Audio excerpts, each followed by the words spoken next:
Fernanda, eu vou pedir pra... Ah, não, tá tudo... Eu posso gravar aqui. Acho que eu consigo gravar. Acho que não. Se você conseguir gravar por aí, tá? Tá compartilhando? Silvia, tá aparecendo, Silvia? Ai, ótimo. Gente, olha, então, como vocês sabem, o ano passado, mais ou menos na metade do ano, o governo lançou o primeiro guia, tá? O primeiro guia falando sobre essa atualização da NR1. Os meus alunos já têm esse guia, tá? Depois, ele lançou um outro guia, que foi agora em 2026. Dia 30 do... Não, esse foi dia 16/3/2026. Ele lançou o manual, tá? O manual com 149 páginas, tá? Meus alunos também já têm esse manual. Então, ele lançou o guia o ano passado, o Ministério do Trabalho, sobre a NR1, lançou o manual este ano e agora, dia 30/4, ele lançou esse guia de perguntas e respostas, tá? Que é esse aqui que vocês estão vendo, tá bem?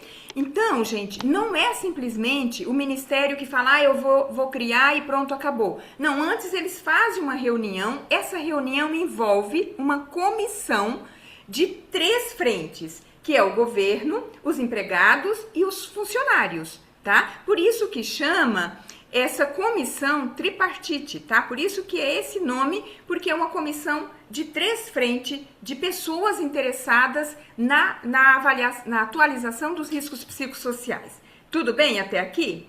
Então, nós temos aqui 22 perguntas. Eu vou estar explicando, vou estar comentando com vocês essas perguntas e respostas. Essa foi a primeira rodada. A gente acredita que vai ter mais outros guias, eles vão liberar outros guias com perguntas e respostas. Eu, particularmente, adorei esse guia, tá? Então, essas perguntas e respostas são de caráter orientativo, tá? Ok? Tudo bem? Então, a primeira pergunta, vamos lá? Dúvidas a respeito da aplicação sobre os riscos psicossociais. Como todas as empresas serão obrigadas? Gente, e quem determina os meios para a aplicação da avaliação? Quem poderá aplicar? Gente, meus alunos já sabem disso, que todas as empresas, elas são obrigadas, sim, tá, a trabalhar com avaliação e prevenção dos riscos psicossociais, tá? Por meio da avaliação ergonômica preliminar. Então, nós temos a avaliação ergonômica preliminar, que é feito pelo ergonomista, pelo engenheiro do trabalho, pelo técnico, né, de segurança, pelo engenheiro de segurança. E dentro dessa avaliação, nós podemos fazer a Sandra, o Machado, a Silvia, a Zenir, porque eu sempre digo para meus alunos, eu só ensino o que eu faço na prática, tá? Nós podemos fazer avaliação dos riscos psicossociais, ok? Nós vamos fazer o que nós vamos fazer? Nós vamos identificar esses riscos, nós vamos avaliar e nós vamos adotar medidas de prevenção e realizar o acompanhamento de todo esse processo. Gente, nem todos que estão ensinando isso aqui estão falando isso aqui, olha. Deixa eu só aceitar, tem gente na sala de espera. Nós temos que acompanhar esse processo. E como que nós vamos acompanhar, gente? Estando ali nas empresas. Eu falava com a Sandra outro dia, falava com as meninas lá do grupo. A partir do momento que você faz o mapeamento, tá? Você fez o mapeamento, você entregou o relatório, tudo isso as meninas aprendem lá na minha mentoria, entregou o relatório, você tem um plano de ação. E esse plano de ação, você também pode acompanhar o desenvolvimento desse plano de ação. Ok? Então, isso não é a professora Zenir que está dizendo, está aqui, olha, na orientação do Ministério, tá bom? A segunda pergunta: quais documentos, além do PGR, serão aceitos como prova de gestão dos riscos psicossociais? Gente, o PGR vai existir. Então, toda essa análise, a avaliação ergonômica preliminar, ela vai para o PGR, ok?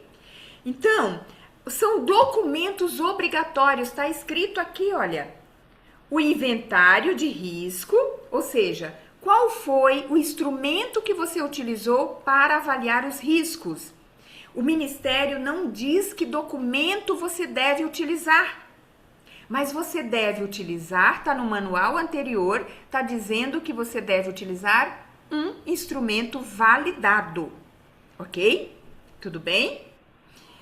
Você tem que ter, além desse inventário, olha, inventário, você tem que ter o plano de ação, né? Outro dia falava com as meninas, vocês aprendem o plano de ação na mentoria, então tem que fazer o plano de ação. Qual ação, para qual setor, quem vai ser responsável por esse plano de ação e qual o prazo de conclusão desse plano de ação? Vocês entenderam isso? Ok? Ai, Zenir, mas isso é muito difícil. Claro que não. É só estar com as pessoas certas que nós vamos te orientar. É só estar lá no grupo conosco, tá bom? Beleza? E o documento dos critérios adotados pelo gerenciamento de riscos ocupacionais, tá bem? Então, nós temos que ter ali tanto a severidade, por isso que nós ensinamos a fazer a matriz de risco, porque nessa matriz de risco precisa da severidade e precisa da probabilidade, ok? Vou dar um exemplo aqui para vocês, Eni, mas como que eu sei da severidade e da probabilidade? É muito simples. Vamos pensar que aí na sua sala, na sala da Sandra, na sala do Machado, na sala da Silvia, de repente tem um leão aí junto com vocês.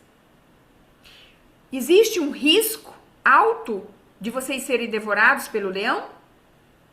Existe, né, Silvia? Existe um risco alto. Qual que é a probabilidade dele machucar vocês? Alta, não é? Super alta. Qual é a severidade desse risco? Alto, não é? Entenderam isso? Agora, ok.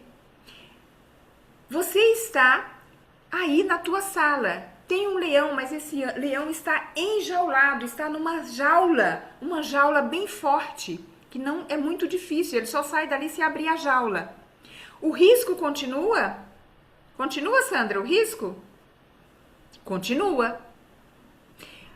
O grau, qual que é o grau desse risco? Ele é alto, médio ou baixo? A probabilidade desse leão te devorar é baixa? É baixa. Percebe? O risco continua existindo, mas é um risco baixo. E a probabilidade dele machucar você é baixa também.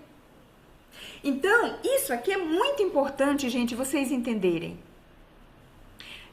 Em todo lugar tem risco na empresa, tem risco na minha casa, tem risco na tua casa. E vai continuar tendo risco na empresa. Alguns riscos vão continuar existindo. Mas quem vai agir com as ações, vai ser responsável por essas ações, vai ter que avaliar.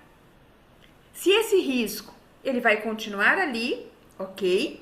Mas e a probabilidade de adoecer o colaborador? É alta ou baixa? Pode ser baixa ou pode ser alta. Isso nós vamos aprender, tá bem? Lá no curso, tá? Beleza até aqui? São documentos, então, obrigatórios, tá? Tem que deixar documentado isso. Se a empresa documentou a avaliação ergonômica preliminar, ela poderá utilizar isso como evidência no processo de gestão dos riscos ergonômicos, ok? Não será considerada evidência suficiente de forma isolada para a comprovação de gestão desses riscos. Então, assim, gente, só a avaliação dos riscos psicossociais. Você fez um questionário e pronto. Isso é o suficiente? Não. Não é suficiente. Você tem que fazer a avaliação desses riscos e você tem que fazer o plano de ação e você tem que acompanhar. Tá bom? Então, isso tudo a empresa, você precisa orientar a empresa que é dessa forma que tem que fazer. Tá bem? Tudo bem até aqui? Gente, a terceira pergunta, a identificação de riscos psicossociais deve abranger trabalho remoto? Olha, isso aqui, perguntam muito para mim isso aqui. Híbrido e teletrabalho? Olha aqui o que o Ministério diz. Deve considerar as condições de trabalho aplicáveis às diferentes formas de organização e execução do trabalho. Se esse trabalhador está na CLT, precisa sim, tá? Vamos pensar, tá? Que o Machado, ele presta serviço para a empresa X. Só que ele presta serviço de forma remota e ele é CLT da empresa X. Esse trabalho dele, esse ambiente de trabalho dele vai ser avaliado, tá bem? Mesmo que seja remoto. Compreenderam isso? Tá escrito aqui, olha, tá escrito, tá? Então, olha aqui, ó, organização e execução do trabalho, remoto, híbrido ou teletrabalho. A identificação de perigos e a avaliação de riscos, inclusive dos fatores psicossociais relacionados ao trabalho, também deve ser realizada. Não é só avaliação ergonômica, se a cadeira, tá? Que o Machado, me permita usar você aqui, tá? Que o Machado utiliza para trabalhar ali na frente do computador, não é só avaliação ergonômica sobre essa cadeira, sobre a mesa, sobre a temperatura onde ele executa esse trabalho, mas também as questões os fatores que podem levá-lo ao adoecimento mental. Combinado? Tudo certo até aqui? Quarta pergunta. No PGR da indústria da construção, a contratante deve inserir em seu PGR os fatores de riscos psicossociais da PGR da contratada? Isso aqui também me perguntam muito, principalmente da construção civil. Porque na construção civil, eu atendo uma empresa da construção civil muito grande.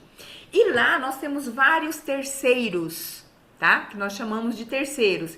Então tá escrito que sim, olha. Que sim, as empresas contratadas devem fornecer à contratante o inventário de riscos ocupacionais específico de suas atividades, tá bom? Então, aquelas empresas que têm trabalhadores ali terceirizados, as empresas que estão com a mão de obra terceirizada têm que fazer também a avaliação. Compreenderam? Incluindo aspectos ergonômicos e fatores de riscos psicossociais relacionados ao trabalho. Tudo bem? Isso não implica necessariamente a reprodução integral do PGR da contratada, mas precisa adequar e incorporar e gerenciar tudo isso no PGR ali da obra, tá bom? Por que perguntaram? Por que ele respondeu essa pergunta? Porque nós temos muitas empresas da construção civil e dentro da construção civil onde nós temos mais empresas terceirizadas, tá? Prestadores de serviços ali dentro.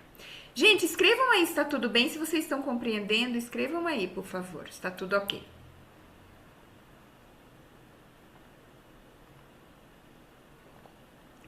Olha, essa pergunta aqui também, olha. Existe modelo do documento, planilha? Não. Não existe. Cabe à organização definir a metodologia, o formato documental e os instrumentos mais adequados, tá? Porém, eu coloquei isso para vocês que no manual anterior, ele cita, né, o Ministério do Trabalho cita que o instrumento deve ser validado, tá, Penha? O instrumento deve ser validado. Ah, Zenir, quais instrumentos você está utilizando lá com as meninas, lá no seu curso, com seus alunos? A gente utiliza o HSEIT, ele é validado, é um documento internacionalmente validado. Nós utilizamos também, eu também tenho, que eu utilizo para mim, também o COPSOC, tá? E nós temos aí mais 2 instrumentos também que é da própria psicologia, tá bom? Tem o ESU e o IARPRA, acho que é isso, que eu sempre esqueço. Falar nisso, eu fui verificar o IARPRA, tá? Não sei se qual que é o nome dela? A Sandra, será que é? A Sandra, né, Sandra? Acho que é a Sandra, né? Não, né? Não foi a Sandra que perguntou, não, tá? Mas eu fui lá verificar esse outro material, depois eu passo para vocês. As empresas podem fazer o mapeamento de riscos psicossociais como parte da avaliação médica periódica? Não, gente, não pode. Vocês sabem que os funcionários, eles precisam passar pela avaliação médica, tá? Anualmente. Vocês sabem disso, né? A empresa que tem o ambulatório na própria empresa, ele passa ali na própria empresa, no ambulatório. A empresa que não tem um ambulatório, ele passa nas clínicas de saúde ocupacional. Esse documento, essa avaliação médica pode substituir a avaliação dos riscos psicossociais? Não pode. São coisas diferentes. Porque vocês também já aprenderam que nós não estamos avaliando o colaborador, o funcionário, nós estamos avaliando o ambiente. E quando o funcionário vai no médico anualmente, o médico avalia ele e não o ambiente. Fechou, gente? Então isso aqui tá bem claro, né? Foi uma boa resposta, uma boa pergunta que o Ministério colocou aqui, tá? Beleza? O processo preventivo, ele está voltado à identificação e ao gerenciamento de causas e fatores presentes no ambiente e não na pessoa, tá? Então, vai verificar a questão do ambiente, da organização do trabalho e não de rastreamento clínico individual. Quando o funcionário vai na clínica, aí o rastreamento é clínico individual da saúde do colaborador. A avaliação dos riscos psicossociais é do ambiente. Gente, vocês aprenderam isso, né? Aprenderam isso. A 7. Existe um profissional específico para a identificação e avaliação dos riscos psicossociais ao trabalho, relacionados ao trabalho? Quem faz essa avaliação é o psicólogo? Veja que ele até citou o psicólogo aqui, olha. É o psicólogo? É o médico? É o SST, né, o Sistema de Saúde do Trabalho? Ou o RH? O técnico? Pode fazer essa avaliação? Qual o profissional para realizar a NR1? Quem assina o PGR? Gente, tá aqui, olha. A NR1 e a NR17 não estabelece de forma geral um profissional específico ou categoria de profissional exclusiva, tá? Porém, deve designar um responsável ou equipe com conhecimento técnico adequado. Tá aqui de novo, no manual anterior, o Ministério cita conhecimento técnico adequado e aqui novamente ele cita, olha. Então, o conhecimento técnico, você precisa aprender, você precisa estudar, você precisa estar com as pessoas que já sabem fazer isso, ok? Beleza? A responsabilidade legal por essa elaboração, implementação e manutenção é da organização, tá bom? É da empresa, tá bem? Gente, podemos continuar? Tudo bem?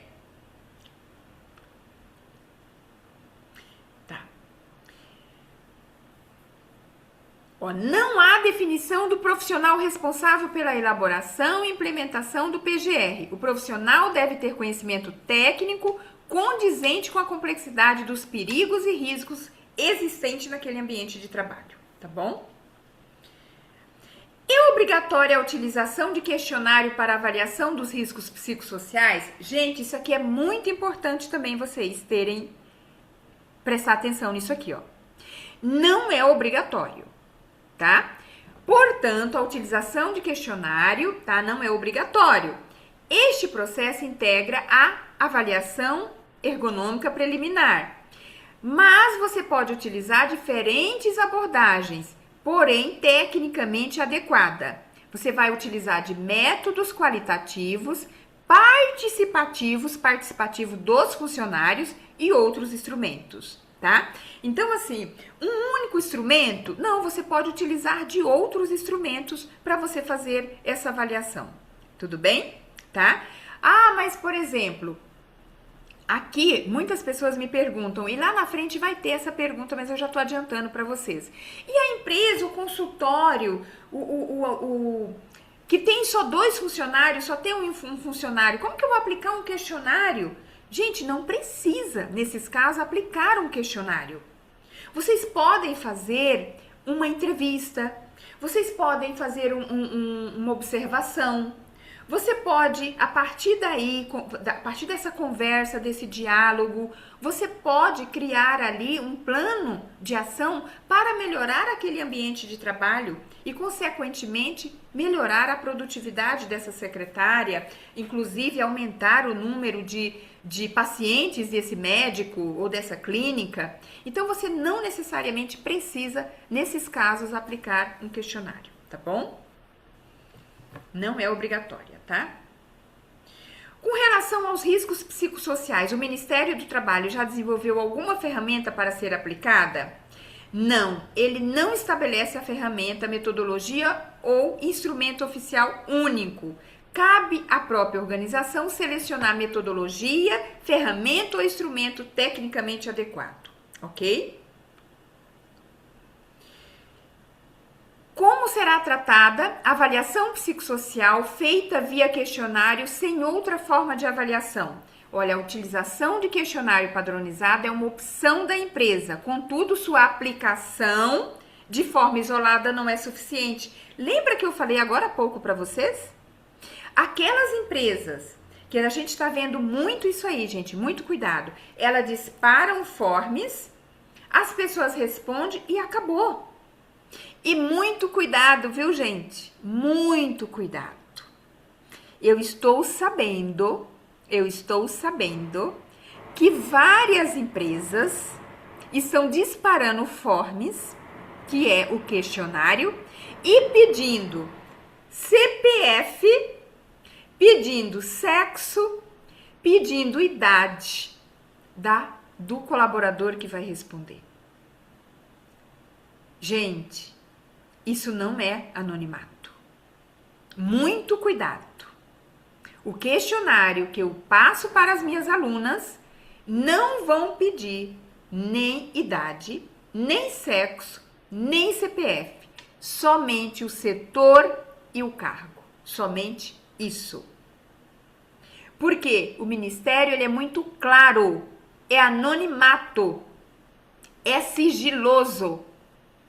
Quando você, em qualquer situação, me respondam aqui, que você coloca o teu CPF, você já não fica com uma pulguinha atrás da orelha? Você dando o teu CPF, você pode descobrir muita coisa dessa pessoa. De quem que é aquele CPF? E tá acontecendo isso nas empresas, tá? E sabe o que eles estão justificando? Precisa do CPF para você poder acessar o site. Compreenderam? Cuidado, viu, gente? Não entram nessa, tá? Como que você vai provar depois para o Ministério que aquela avaliação, aquela pesquisa foi feita de forma anônima? Ok? Vamos continuar? Em relação à avaliação dos riscos psicossociais em grupo, olha aqui, ó, muito pequenos de empregados, por exemplo, duas pessoas, olha aqui, gente, acabei de falar disso. Qual é a forma mais adequada de conduzir essa avaliação? Isso aqui é muito importante, tá? Ouve falar na metodologia de grupo focal, mas nesse caso, ela seria realmente a mais indicada? Olha aqui, ó, preste atenção. Em grupos, vou até ler devagar, ó. Em grupos muito pequenos de trabalhadores, a identificação de perigos e avaliação de riscos ocupacionais relacionados a fatores psicossociais tende a ser mais adequadamente conduzidas por meio da observação. Acabei de falar isso para vocês. Da observação das condições de trabalho, da análise da atividade e do diálogo, que é uma entrevista, uma conversa com os trabalhadores envolvidos. Bingo! Buscando levantar e compreender as características concretas da organização e da execução do trabalho. Sugere ainda, na etapa de preparação e planejamento do processo, sejam definidas unidades da avaliação para organizar esse trabalho. São exemplos de unidade da avaliação. Atividade do trabalho. Qual é a atividade? Qual que é o posto de trabalho? a função, o setor ou o grupo similar de exposição. Entende? Então, assim, qual que é o setor que ela trabalha? Por exemplo, um vigilante, ele trabalha sozinho numa pequena empresa que só tem o dono, tem mais um funcionário e ele à noite. Qual que é o posto de trabalho? Quais são os riscos dessa função? Nós temos muitos vigilantes também, né, que trabalham sozinhos, ok? Empresas bem pequenas, tá? Então a resposta tá aqui, olha. Depois nós vamos disponibilizar esse guia para vocês e vocês vão poder ler com mais tranquilidade, com mais calma, olha. Já até acabei colocando aqui em destaque o que é mais importante para vocês lerem, tá bom? Olha aqui, ó. Ainda coloco, ó, no uso de grupos de discussão ou de qualquer outra metodologia coletiva, devem ser observados cuidados relacionados à confidencialidade, ao anonimato e à qualidade das informações obtidas. Assim, grupos focais, se você focar naquele grupo, ou estratégias similares, podem ser utilizados como recurso complementar, tá? Uma roda de conversa, que você vai ali, são 3, 4 pessoas só, se você vai fazer uma roda de conversa, tá bom? Então tem que ter muito cuidado também com a confidencialidade dessas informações, do que você vai ouvir, do que você vai escutar ali daquele grupo. Como você vai registrar isso, tá bom? Haverá definição de... Olha, isso aqui também me perguntam muito, gente, muito mesmo, tá? Várias vezes eu recebo aqui perguntas aqui no direct. Haverá definição da periodicidade mínima obrigatória para a reavaliação dos riscos psicossociais? Existe periodicidade mínima obrigatória para fazer o inventário dos riscos psicossociais? Qual periodicidade para a reavaliação dos riscos psicossociais? Aí está a resposta. A revisão do processo de avaliação dos riscos ocupacionais deve observar a periodicidade e os critérios gerais da NR1, que deve ocorrer a cada 2 anos. Está aqui. Não há na NR1 periodicidade autônoma específica exclusivamente para os riscos psicossociais, tá bem? Então, nós vamos seguir aí as normas gerais da NR1, que é a cada 2 anos, ok?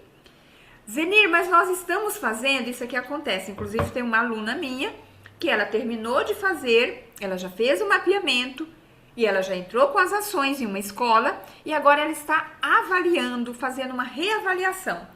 Mas, Zenir, ela vai aplicar de novo o instrumento? Não, gente. Ela faz uma reavaliação através da observação, através de um diálogo, através de um outro questionário mais simplificado, tá? E assim ela vai entender se aquela ação que ela fez está ou não realmente dando resultado para a empresa e para os colaboradores, tá bem? Sobre a fiscalização, quais são as implicações legais para as empresas que não avaliarem os fatores de riscos ergonômicos, incluindo os psicossociais? Aí tá dizendo aqui, ó, que a omissão na identificação desses riscos, avaliação e controle dos riscos ergonômicos, incluindo os psicossociais relacionados ao trabalho, pode caracterizar descumprimento das obrigações previstas na NR1 e na 17. Nessas situações, a organização poderá ficar sujeita à atuação da inspeção do trabalho, incluindo autos de infração, notificações, exigências de adequação. Tá? Então, a empresa ela pode sofrer multas, ela pode sofrer penalizações, sim, senhora, tá bom? Será cobrada alguma ferramenta ou metodologia específica para avaliação dos riscos psicossociais? A NR1 assegura à organização a definição das ferramentas técnicas e metodológicas mais adequadas, mas a identificação de perigos e avaliação dos riscos ocupacionais, incluindo fatores e riscos psicossociais relacionados ao trabalho, desde que tecnicamente fundamentadas, coerentes com a realidade. Lembra que eu disse para vocês? Tecnicamente fundamentadas é o que, gente? Técnicas validadas. Técnicas que já foram estudadas, que já deram resultados positivos, tá? Não cabe ao auditor fiscal do trabalho impor de forma geral ferramenta ou metodologia específica, tá? Entenderam isso? Mas ele está dizendo que tem que ser validada. Quais serão os critérios utilizados pelos auditores? Gente, olha o que os auditores querem. Adequação da avaliação à realidade das atividades e das condições de trabalho. Eles vão verificar isso. Participação dos trabalhadores. Entendeu? Os trabalhadores precisam participar. A CIPA precisa participar. Nós estamos ali para ouvir os colaboradores sobre o ambiente de trabalho. Vocês compreenderam isso? A definição de medidas de prevenção responsáveis, prazos. Lembra que eu disse que no plano de ação precisa ter o prazo? Quando se tem um risco, se precisa fazer ali uma ação, uma intervenção, precisa ter o prazo. Precisa ter a forma de acompanhamento e a revisão das avaliações das ações implementadas. Lembra que eu disse que a minha aluna já está fazendo ali uma revisão, uma reavaliação do que ela implementou, se realmente deu resultado ou não? É isso aqui, ó, revisão das ações implementadas. O Ministério vai ver, vai olhar para tudo isso, tá bom? Ok? Então, todas essas ações, gente, visam eliminar perigos, reduzir ou controlar esses riscos. Nem sempre é possível eliminar um risco, tá? Não vão com isso, com essa mentalidade para dentro da empresa. Nem sempre é possível eliminar o risco. Lembra do leão? Nós não vamos matar o leão, mas a gente pode afastar ele de nós. Para o quê? O risco vai continuar, mas ele vai ser atenuado, vai reduzir o perigo. Ok? Que tipo de evidências a fiscalização utilizar para avaliar que uma empresa gerencia os fatores de riscos psicossociais? O conjunto desses documentos processuais e operacionais, tá? Como o inventário de risco, que é o material, que é a escala, a avaliação ergonômica, o plano de ação, registros de critérios e as metodologias adotadas.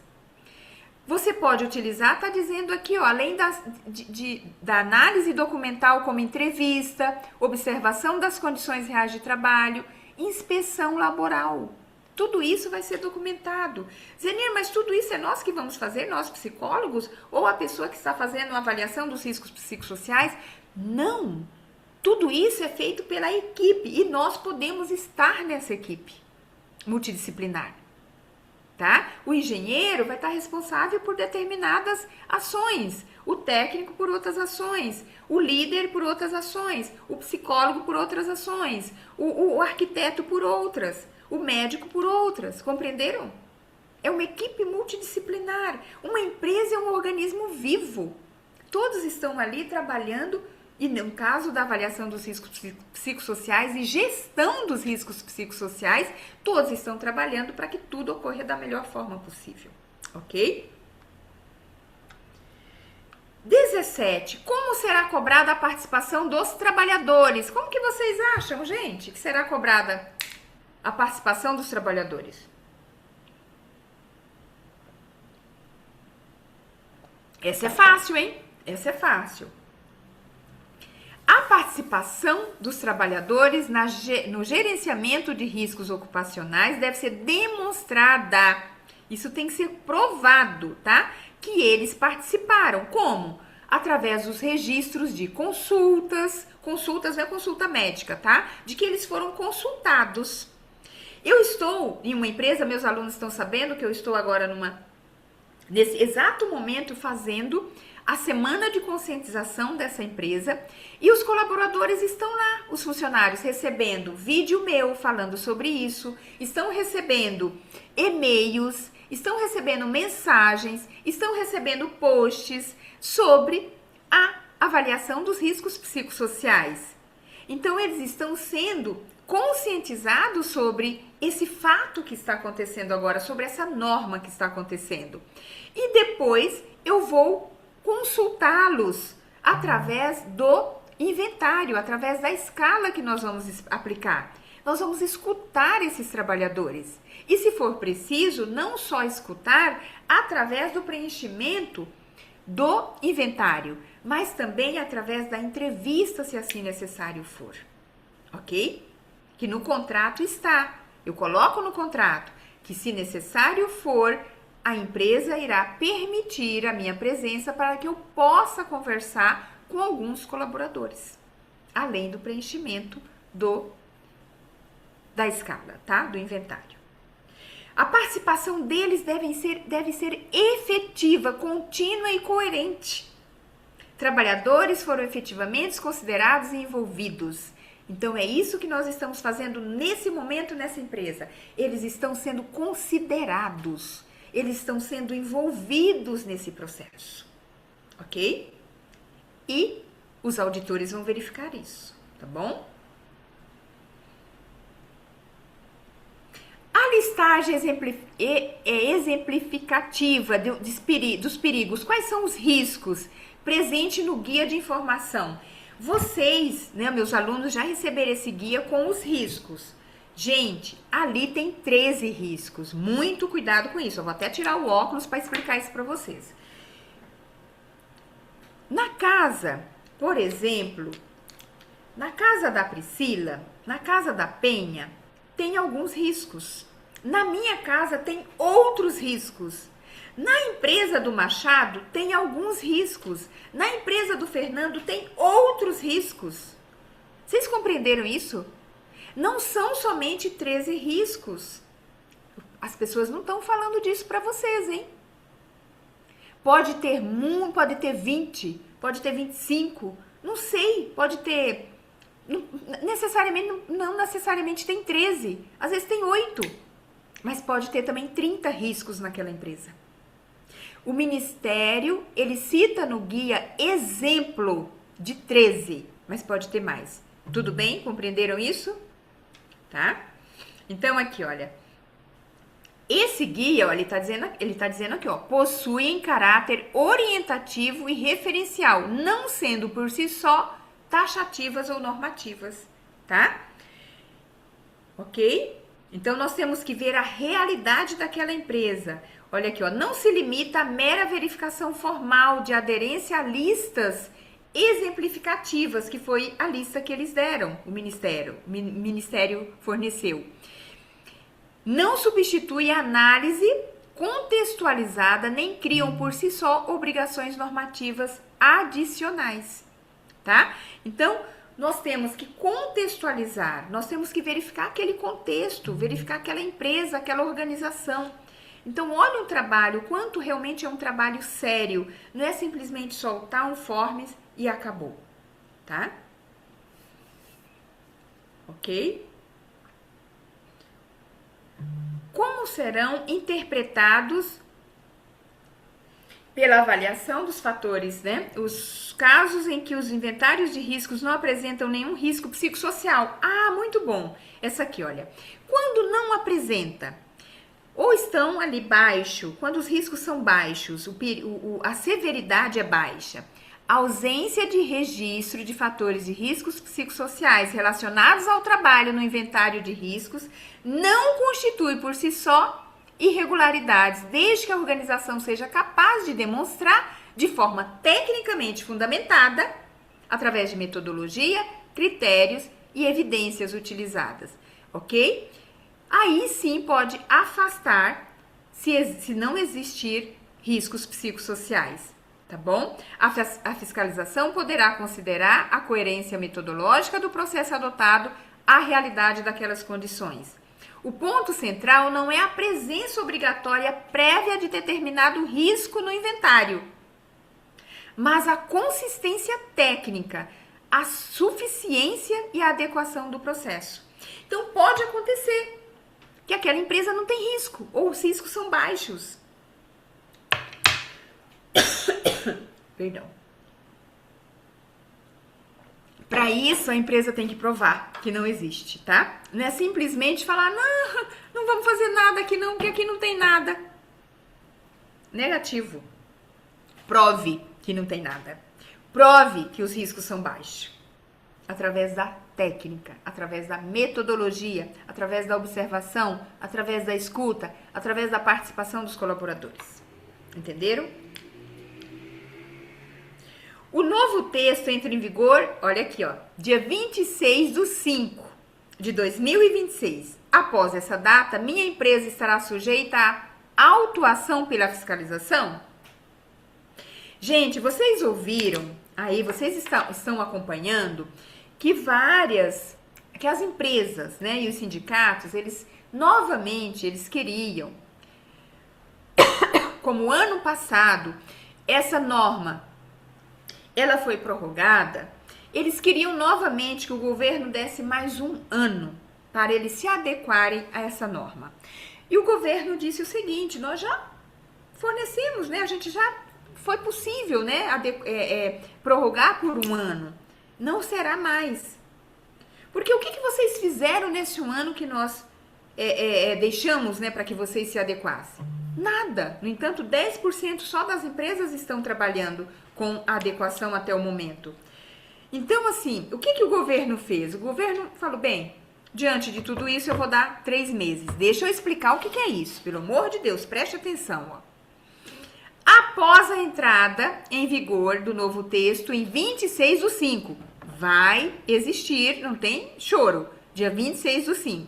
As organizações passam a estar submetidas às exigências aplicáveis.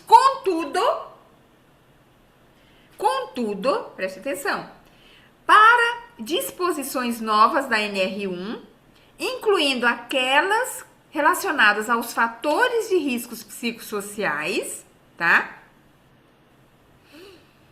Relacionada aos fatores de riscos psicossociais. Nossa, eu me perdi aqui, pera só um pouquinho que eu me perdi. Incluindo aquelas relacionadas aos fatores de riscos psicossociais relacionados ao trabalho, aplica-se o critério de dupla visita com caráter inicialmente orientativo. Vocês entenderam o que é isso? Assim, durante os 90 dias subsequentes. Foi o que eu falei, 3 meses. Visita dupla. Chegou o fiscal. A empresa não está adequada. O fiscal vai orientar e vai voltar essa visita. Ele vai ter 30 dias para se adequar. Entenderam isso? Tá? Ok? Mas entra em vigor dia 26/5, tá bem? Não deve ser interpretado como dispensa de adequação, tá? Olha, o Ministério, ele tá em cima, olha. Isso não deve ser, essa resposta aqui não deve ser interpretada como dispensa de adequação. Tudo bem?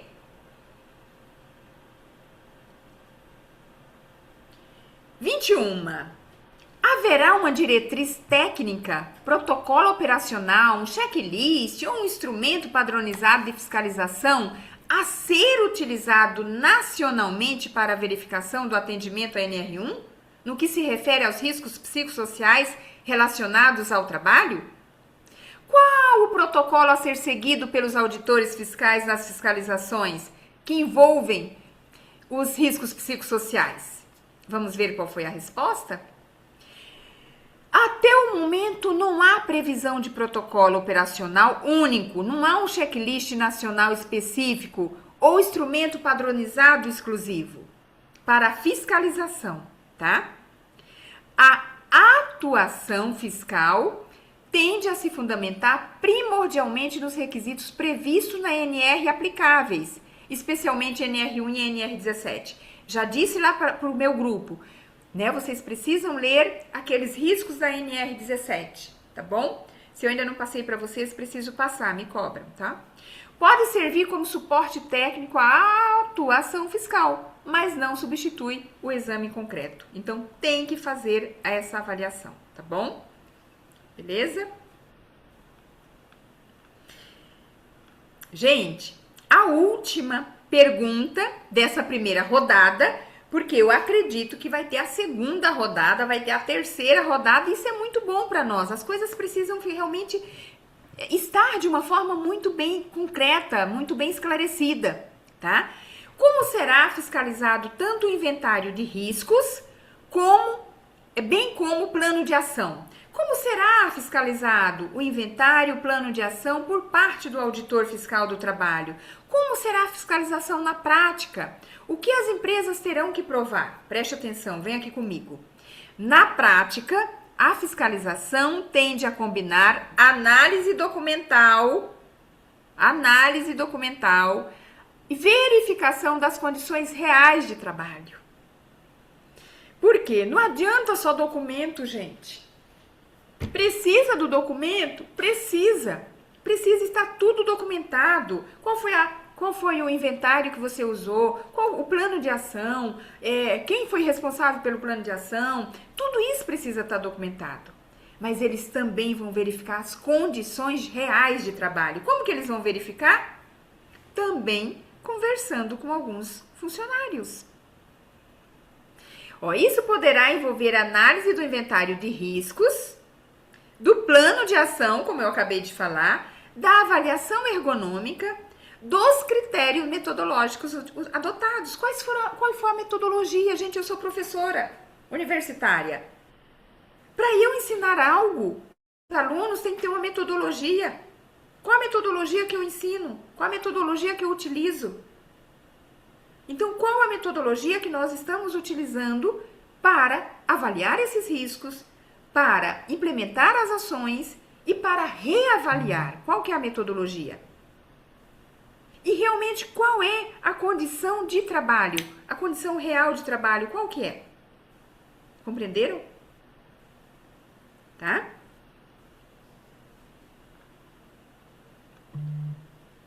Buscar evidências de que a empresa realizou a avaliação, que envolveu os trabalhadores, que estabeleceu um plano de ação para adotar medidas de prevenção. Olha que bacana, gente, isso aqui, olha, tá fechando com chave de ouro. Em termos práticos, mais do que apenas apresentar documentos formais, que eu já disse que são importantes, mas não é tudo, a empresa deverá ser capaz de demonstrar coerência entre metodologia adotada, critérios definidos, realidade das atividades, perigos identificados e riscos avaliados, medidas de prevenção implementadas e efetividade do processo de gerenciamento de riscos ocupacional.